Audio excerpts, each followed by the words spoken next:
রবিবারে যেহেতু প্রচণ্ডই গরম ছিল, তো আমি বসে গেছি বেলের শরবত বানাতে। Hello everyone, welcome to my another video. রবিবারে সকালে গেছিলাম আমার কাকার বাড়িতে, তো ওইখানে গিয়ে দেখি কাকিমনি রান্নাবান্না করছিল।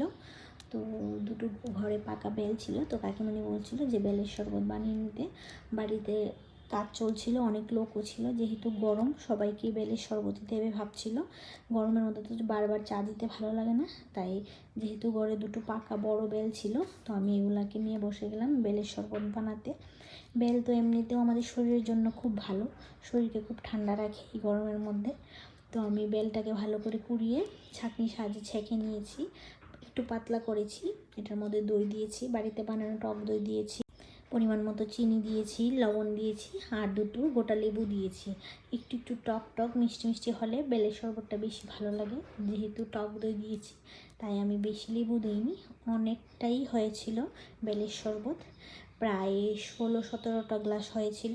বাকিগুলো সবাইকে দিয়ে এসে গেছে, যেহেতু যারা কাজ করছিল তাদেরকে আগে দেওয়া হয়েছে, আর এইগুলো আমরা ঘরের জন্য। তো আমরা বসে পড়েছি বেলের শরবত নিয়ে। আজকে দুপুরটা গেল বেলের শরবত খেয়ে, খুব ভালো লাগছিল। বেলের শরবতটা খুব টেস্টিও হয়।